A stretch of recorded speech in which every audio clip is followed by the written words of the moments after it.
Bendele TV, Basango ya Mboka. Bendele TV, Gonga ya Sango Ekoki. Bendele TV, Sango ya Yambo Pona Congo. Bendele TV, Pona Congo. Abonnez-vous.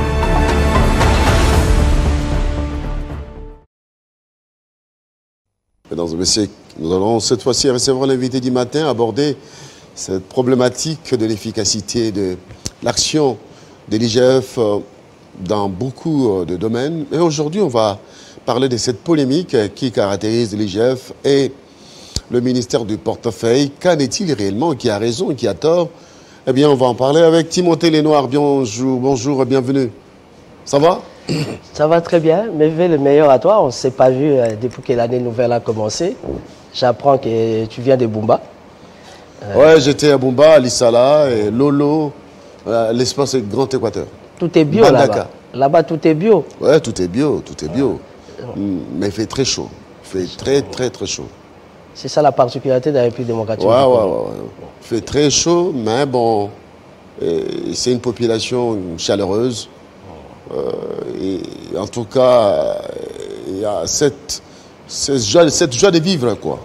Mais moi, j'aimerais quand même encourager les VPM Liao par rapport à cette attention particulière qu'il a toujours donnée à la population de Bumba. Aujourd'hui, on peut dire que dans les milieux du Grand Équateur, il y a quand même un cas exceptionnel. Depuis un moment, ça c'est le constat que je fais.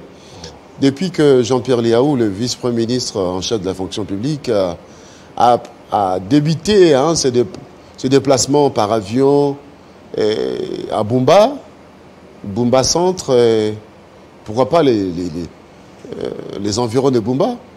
Il y a une forte attraction aujourd'hui à Bumba. Okay. Il y a une forte attraction à Bumba. Il y a les avions qui acceptent d'aller à Bumba. Les natifs de Bumba ont pris goût d'investir chez eux. Non, mais moi, ce que je demanderais au VPM, je ne sais pas quel miracle il pourra faire. Je me rappelle quand j'étais enfant, aux Arolia Loso à Bumba. Ouais. Je ne sais pas si au travers mais la personnalité de Liaou. C'est le cas de les dire. Loso à Bumba, rien d'envie avec le riz du Thaïlande. Voilà. Je vous dis franchement, lorsque vous partez à Bumba, vous revenez, vous ne grossissez pas, mais vous avez bonne mine.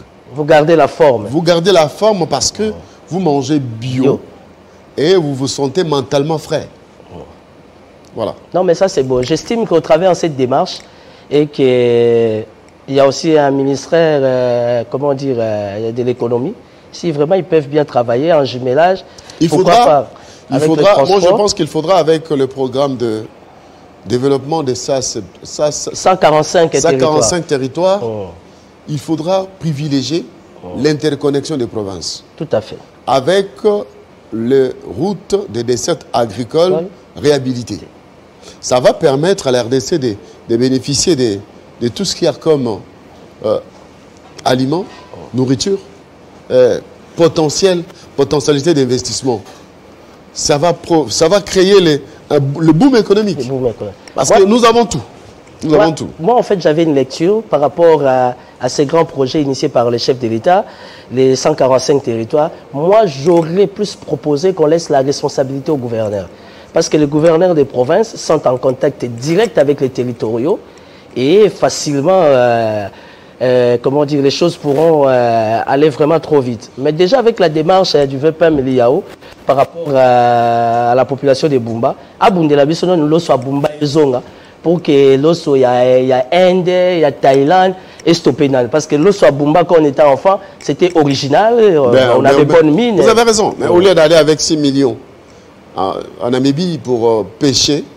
Pêcher qu'on a attendu jusqu'à aujourd'hui. Allez, c'est 6 millions à Bumba, c'est 6 millions à Kisangani, c'est 6 millions en Bandaka. Même ici au Congo central. Même au Congo central, on aura à manger des mois et des mois. Je pense qu'il faudra, comme vous l'avez dit, qu'on puisse avoir une politique donnant de la valeur au potentiel que nous avons dans notre pays. Parce qu'on ne manque de rien, mon frère. Donc, il n'y a pas de Il n'y a pas de frigo, il n'y a pas de réfrigérateur, il n'y a pas de chambre froide. Mais vous mangez chaque jour le poisson, vous mangez la viande, parce qu'on tue chaque jour. Tous les jours. Et nous avons tout ça. Allez, on va. Mais qu'est-ce qui se passe aujourd'hui? Qu'est-ce qui se passe entre l'IGF et le portefeuille? Bon, écoutez, moi je suis politique. Il est de mon devoir quand même de mener des investigations par rapport aux grandes questions de l'heure. Je suis parmi les analystes politiques. Évidemment, j'ai maîtrisé pas trop bien la démarche de l'inspection générale des finances, pour ne pas parler d'Alinguetti. Mais je n'aime pas rester dans les question marks. J'ai fourni beaucoup d'efforts pour mener vraiment des investigations. J'estime qu'aujourd'hui, au travers de l'IGF, la patrouille financière, c'est quand même très, très avantageuse pour l'intérêt de la res publica. Vous savez, l'inspection générale des finances a toujours existé. Aujourd'hui, il a fallu, au travers de la politique du chef de l'État, nous, l'Union Sacrée, moi j'en suis fier de faire partie de l'Union Sacrée. Et l'Union Sacrée aujourd'hui a donné un coup de pouce à cette grande institution qui est l'IGF. Et aujourd'hui, nous avons bel et bien remarqué que l'IGF ferme les robinets. Pour la première fois en République démocratique du Congo, nous remarquons qu'un ancien Premier ministre a été interpellé. Pour la première fois en République démocratique du Congo, il y a des gouverneurs qui ont été interpellés, il y a des ministres interpellés, il y a des secrétaires généraux arrêtés au besoin. Vous comprenez, aujourd'hui, même moi qui suis devant vous, j'ai un rêve de devenir un mandataire public, pourquoi pas ministre, mais je comprends que je dois dépendre de mes émoluments, je ne peux pas aller au-delà. Vous voyez, c'est déjà une discipline. Pourquoi? Parce qu'il y a eu la rigueur au travers de la patrouille financière, ce qui taille un peu sur mesure l'image de notre res publica. J'aurais tout simplement constaté qu'il y avait, la question elle est trop floue au niveau du portefeuille. Au niveau du portefeuille, pourquoi? Vous êtes sans ignorer qu'à l'ONATRA, ils ont pratiquement plus de 20 mois d'un paiement. Comment se fait-il? L'ONATRA a besoin de 2 millions de dollars. Bizarrement, on révise le montant qui quitte de 2 millions à 8 millions de dollars. La question qu'il faudra se poser, les 6 millions bénéficient à qui? Et là, c'est par rapport à un état d'esprit, comment dire, éveillé de l'inspection générale des finances, qu'on a compris qu'il y avait un 6 millions qui tournait là, et ça semblait être flou. Le débat est qu'on n'a pas personnifié, mais nous parlons de l'institution portefeuille. Les 6 millions vont aller où? Parce que d'ailleurs, l'ONATRA, pour résoudre son problème, rien que pour payer les une année dans tous les 4 coins de la République, c'est dans les 4 millions. Alors pourquoi devions-nous quitter des 2 millions d'un besoin bien précis, réviser directement les montants à 8 millions de dollars? Moi, en tant qu'analyste politique, ça attire mon attention. Et aujourd'hui, sur la toile, c'est tout le monde qui tire sur l'inspection générale. C'est vrai, un travail fait par des hommes, il y a toujours des ratés, mais moi, j'estime, pour la bonne marche de la res publica, aujourd'hui, nous, Congolais, pour l'intérêt de la res publica, au nom de l'état des droits, nous devions quand même donner beaucoup de crédit à cette machine que nous appelons l'inspection générale des finances. Est-ce que l'IGF n'en fait pas de trop?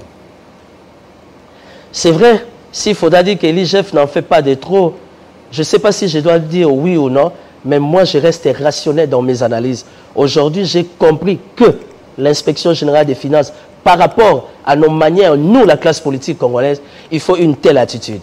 Il faut une telle manière de faire, de bien coincer. Aujourd'hui, vous êtes sans ignorer que notre réserve était à 1 milliard et quelques.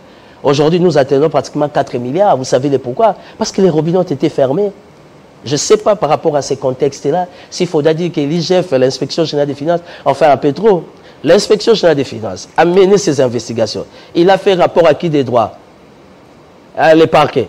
Mais pourquoi le ministère du portefeuille s'attaque à l'inspection générale des finances? Je ne comprends pas. Ou peut-être qu'il y a des indicateurs que nous ne maîtrisons pas. Parce que j'estime que les responsabilités de l'inspection générale sont très bien limitées. Et une fois limitées, il faudra faire rapport à qui des droits? Qui est l'appareil judiciaire au travers le parquet général? Mais pourquoi le ministère du portefeuille s'attaque à l'inspection générale? Les gens ont mal interprété les choses par rapport à l'IGF et la CENI. Mais hier, tout a été vu au clair. Qu'est-ce que la CENI a dit? Les besoins venus de nous, c'est nous qui avons proposé. C'est nous qui avons écrit à l'inspection générale de venir nous accompagner. Nous sommes dans un contexte complexe. Le Covid, coronavirus, économiquement parlant, les moyens posent problème. Alors, avec le peu de moyens que nous avons, monsieur le journaliste Crispin, il faut en faire bon usage. Pourquoi au niveau des ministères, pourquoi au niveau des gouvernements, il y a toujours des excès des aides? Il y a toujours, comment dire, des surfacturations. Mais quand vous arrivez sur place, il y a un problème de paiement. Mais cette question les personnels ne sont jamais payés. Ouais, j'ai lu cette question quelque part. Mais où sont les moyens que l'IGF arrive à détecter? Ces moyens sont affectés où? Et ça a apporté quoi dans les sociales de la population? Bon, justement, ça c'est une question très sensible. Vous savez, en politique, il y a des choses qu'on peut dire devant la caméra et des choses qu'on ne sait pas dire parce qu'on est politique. J'estime que l'inspection générale, à chaque fois qu'il ferme ses robinets, quand il récupère, comment dire, ce qui est dû aux Congolais, écoutez, il y a les trésors publics. Mais aujourd'hui, il est du devoir de l'inspection générale des finances d'avoir un porte-parole. Moi, je proposerai à M. Alinguet que l'inspection générale des finances doit avoir un porte-parole. C'est trop exposer la personne d'Alinguet ou encore son adjoint ou encore toute la, comment dire, l'institution. Étant institution... Donc vous souhaitez que l'IGF puisse avoir une machine économique, une machine de communication. Bon, la com, il y en a. La com, il y en a. La com, il y en a. Mais vous connaissez la maladie en République démocratique du Congo. C'est une maladie qui domine déjà la présidence, le Sénat. Le porte-parole doit avoir des éléments pour défendre l'IGF. Les porte-parole qui d'office travaillent avec les comités comment dire, qui dirigent, et c'est au porte-parole de transmettre la bonne information. Parce que j'estime qu'au nom de l'état des droits, il y a les principes de la redevabilité qui doit être au rendez-vous. Ça veut dire que, comme vous venez de le dire, on doit savoir Mbongo Bazwa qui est autant et qui est wapi et servir Nani. Parce que quand Kadi m'a dit que non, il n'a rien bénéficié. Quand les donneurs de leçons, Nicolas Kazadi dit que non, il a donné quelque chose. Il y a une confusion totale. Donneur des leçons. Non, j'estime que les ministres des Finances, qui me soit permis, librement au nom de la République, j'estime que le ministre des Finances rend un très mauvais service au chef de l'État par rapport à sa politique. Comment ça? Nous venons de fêter la bonne année 2021. L'ANER, CNES, DGM, nos meilleurs services de sécurité, ils ont bénéficié de rien. Ni de primes, ni des rations, ni rien. Pourquoi? Parce qu'au niveau du ministère des Finances, ils estiment que ce n'est pas une priorité. Nous sommes dans un état considéré état de guerre, état de siège. Si on ne sait pas bien réanimer nos services de sécurité, ça veut dire qu'il y a un problème au niveau des finances. Et quand vous allez dans la plupart des sociétés publiques, il y a un problème d'impayement. Supporter à ce que l'IGF vienne intervenir. Parce qu'au niveau du ministère des Finances aussi, il faut qu'on se le dise entre nous. Il y a trop de flous qui sont super entretenus. Alors, à vous entendre parler, c'est comme si vous souhaiteriez qu'on puisse voir l'IGF être aussi affecté au ministère des Finances pour des audits. Hein. Moi, je suis quelqu'un de très direct, de très rationnel. M'attendre et dire, au fait, je demande au chef de l'État, il nous faut un nouveau gouvernement. Pardon? Oui, il y a un nouveau gouvernement. Un nouveau gouvernement? Tout à fait. Pourquoi? Parce que le gouvernement Samachou portait disparu dans la nature.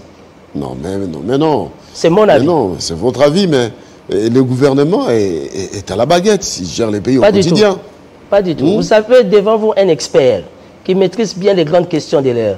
Nous avons 56 ministres, si je m'abuse. Ça peut aussi être le souci de voir des personnalités que vous aimeriez voir au gouvernement être nommées. C'est aussi ça, le besoin vous savez, c'est la politique. Vous savez, c'est la démocratie. On sait lire d'entre les lignes. C'est la démocratie, prenez ça comme vous voulez. Sur 56 ministres, que nous avons une trentaine de ministres qui sont portés disparus dans la nature. Non. Il y a 6 qui distinguent. Si.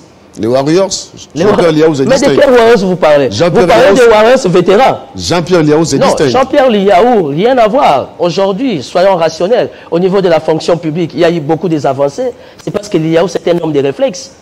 On a connu la situation de 6 millions de dollars de Thomson.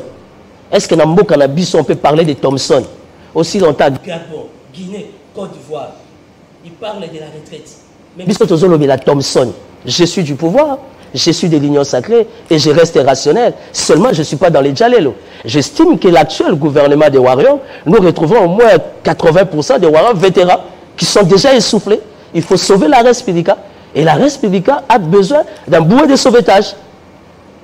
Alors, revenons à cette problématique entre l'IGF et le portefeuille.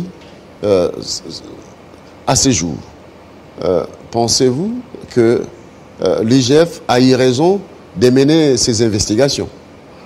J'estime, étant citoyen congolais et politique, tout en suivant la situation de près, le rapport de l'IGF, c'était un rapport bien conçu. D'ailleurs, l'IGF s'est limité là où il pouvait se limiter. Aujourd'hui, le rapport est entre les mains de la justice congolaise. Mais il a été contredit par le ministre du portefeuille. Bon, de toutes les façons, l'IGF a toujours été contredit depuis qu'il a commencé. Depuis qu'Alingeti a bénéficié de la bénédiction des Fachi, il est mal aimé, il a toujours été contredit. Mais ce qui est intéressant, c'est que nous avons un appareil judiciaire qui est très consensuel. C'est les flics du chef. Pardon? Alingeti, c'est les flics du chef. Non, Alingeti, j'estime... Bon, malheureusement, pour moi, je ne suis pas son porte-parole. Je me dis qu'Alingeti n'est pas le flic du chef. On analyse le fait. Alingeti n'a pas une vision. Alingeti ne fait qu'exécuter la vision des Fachi. Ce qui est rationnel. C'est normal. Il fallait fermer les robinets. Et aujourd'hui, notre justice fera son travail. Exécuter la vision ou être le flic du chef? Qu'est-ce qui fait qu'on ne peut pas inquiéter le comité de gestion de la régie des eaux, de l'ONATRA, aussi longtemps il y a un rapport de l'IGF qui a été remis entre les mains de la justice? Soyons rationnels. Laissons la justice faire son travail. Moi, j'estime que le ministère du portefeuille, s'ils doivent, le ministère du portefeuille doit se sentir lésé, ils connaissent les chemins du parquet. Pourquoi s'attaquer à l'IGF? Parce qu'aujourd'hui, au nom de l'état des droits, nous avons besoin de moyens pour 2023. 2023, personne ne va nous raconter sa vie. On a besoin de moyens et les moyens doivent se donner maintenant parce que nous devions aller aux élections. Et ça, c'est une priorité pour le peuple congolais. Je suis du pouvoir, mais jour et nuit, je me réveille avec la population. La population n'a qu'un seul souci. C'est avoir des élections en 2023. Or, sans moyens, si à l'époque Joseph Kabila Kabange, il a pu s'organiser avec les moyens propres de la République démocratique du Congo, organiser les élections, pourquoi pas nous? Après, on dira qu'il n'y aura pas, il n'y a pas de moyens. Or, les moyens sont là, en train de circuler au sein des comités de gestion, dont la plupart des personnels des sociétés publiques sont malmenés, sont impayés. Mon père a fait 30 ans à la Régie des eaux. Aujourd'hui, quand vous allez même à l'hôpital de la Régie des eaux, et puis Kranier Ezate, Seringue Ezate, ce n'est pas la Régie des eaux que moi j'ai connue. C'est la même maladie qu'on retrouve à la SNEL. Allez, je ne sais pas moi, à l'OCC partout. Ça veut dire qu'il y a un sérieux problème de gestion. Ah, à l'OCC, non. À l'OCC avec Gabriel Biba, ça. Ah, je l'espère. Ça marche très bien. Il faut laisser l'IGF approfondir ses enquêtes, faire rapport acquis des droits au niveau du parquet général, afin qu'il y ait des sanctions. C'est parmi les mandataires félicités par le chef. Donc, avec l'IGF, ça marche bien. Non, vous savez, de toutes les façons, les chefs de l'État félicitent tout le monde. Hein. C'est un langage diplomatique. Hein. Moi aussi, j'ai bénéficié des félicitations du chef d'État étant analyste politique. Non, mais il faut se rendre à l'issue. Je souhaiterais que vous puissiez monter vos investigations à l'OCC parce que et les agents et les cadres, il y a un bon climat qui Mais s'il y a une grande boîte comme l'OCC, dont aujourd'hui ça fonctionne bien, mais estimons-nous heureux. C'est ce que nous attendons dans la plupart des sociétés publiques et que les choses avancent. C'est pour l'intérêt de la République, ce n'est pas pour l'intérêt des Fachi. Aujourd'hui, le pays va très mal dans un contexte très complexe. Il faut que tout le monde à son niveau soit consensuel. Et j'estime que le travail de l'inspection générale des finances doit être réellement appuyé par le sommet afin de bloquer tous les détracteurs. Alors, on bloque les détracteurs, mais le bénéfice de ce blocage doit être perceptible. Hein? Si. Alors, c'est là où vous condamnez les 6 millions qui se dilapident vers Namibie. Alors, on cherche l'argent, mais on dilapide d'une manière ou d'une autre. Non, j'estime qu'il y a un problème de recadrage. Ça veut dire qu'au niveau de l'IGF, quand ils mènent des investigations, ils font rapport au parquet, une fois récupéré la situation, ça revient au trésor public, mais il y a quelqu'un qui gère le trésor public. Quelque part, il y a des choses qui bloquent. Alors, l'IGF fait son travail, l'IGF n'arrête pas, mais l'IGF n'a pas le droit de faire rapport à la justice congolaise. C'est à la justice congolaise d'exécuter le travail de l'IGF. C'est ça, non? Voilà. Et la suite? Et la suite, c'est le gouvernement central. C'est là où j'ai dit que Samachou est porté disparu. On doit sentir l'implication, on doit sentir l'interactivité du Premier ministre. Écoutez, nous sommes en politique, les responsabilités sont partagées. Aujourd'hui, au nom de l'État des droits, tout le monde compte sur les chefs de l'État, bravo, mais les responsabilités sont partagées. Le chef de l'État a sa part de responsabilité. Le Premier ministre doit s'assumer, on doit sentir son interactivité. Moi, je sens plus les VPM, les ministres d'État, que les capitaines de l'équipe Premier ministre dans ses actions. Nous voulons un Premier ministre debout, qui suit tout de près, un Jack Bowen qui est sur le terrain, mais qui a aussi le contrôle et la maîtrise de la gestion de l'administration publique. C'est ce dont nous avons besoin par rapport au contexte actuel. Très bien, merci beaucoup. On va se séparer avec cette petite question. Où se trouvent les travaux du marché délocalisé de Matadi Kibala avec Ngobila? Bon, vous savez, le gouverneur Gentili Ngobila, évidemment sur instruction du chef de l'État, aujourd'hui il s'est décidé de prendre, comment dire, certaines décisions à bras le corps. J'espère que le message passera bien au niveau de la population. Jean-Théline Ngobila l'a dit. Tolingi to buka awa. Mais bah yebisi biso eza ya mutu. Allô GB, je le répète. Vers le GB, il y a une station-service. Il y a le câble mère de la SNEL qui est passé par là. Et la SNEL a eu un procès avec le propriétaire qui est un officier supérieur. Et comme toujours, la SNEL ne gagne jamais de procès. Et ces câbles-là gèrent la Gombe à 70-80% sans parler de Kitambo et ma campagne. Imaginez-vous le jour où il y aura un problème. Pensez-vous que cet officier qui a gagné son procès et vis-à-vis de la SNEL permettra à celui que sa station-service, tout ça c'est un problème. Aujourd'hui, dans le cadre d'État de droit, nous voulons que le gouvernement national s'assume réellement comme un gouvernement tout en donnant les vrais pouvoirs acquis des droits. Aujourd'hui, Jean-Théline Ngobila a besoin d'un pouvoir réel et vrai, soutenu par le gouvernement national, afin de prendre des grandes décisions pour l'intérêt des Kinois. Parce qu'il faudrait éviter que les gouverneurs puissent se lancer, comment dire, dans un combat, afin de redorer un peu l'image de sa ville, et demain, il aura des problèmes. Donc aujourd'hui, il faut qu'il y ait une commission conjointe, primature, urbanisme et habitat, aménagement du territoire, intérieur, évidemment énergie, hôtel des villes, et puis vous prenez les commandants de la ville. C'est comme ça qu'on pourra facilement aider les chefs de l'État au travers de Ngobila pour assainir. Très bien. Merci beaucoup, Timothée Lenoir, les Tonitriants. Timothée Lenoir qui a fait du chemin. Je vous ai vu venir depuis longtemps. Vous n'avez pas des cheveux blancs, très jeune. Tena tête à Kimbuta à l'époque. Ouais. Aujourd'hui, toujours égal à lui-même. Très proche à Vital Kamere. Très proche à Vital Kamere. Très proche à Ngobila. Obligé, très proche à Ngobila. Très proche à Mouyej. Très proche à Mouyej Manguez, les seuls uniques patrons du là-bas. Très proche à Jean-Marie Kassamba. Jean-Marie Kassamba a toujours été là comme un coach pour moi. Donc, merci beaucoup. Ça se voit que l'avenir est bien tracé. Merci beaucoup, les Noirs. Très flatté. On va vous recevoir prochainement pour d'autres idées. Merci beaucoup. Mesdames et messieurs, on marque une petite pause.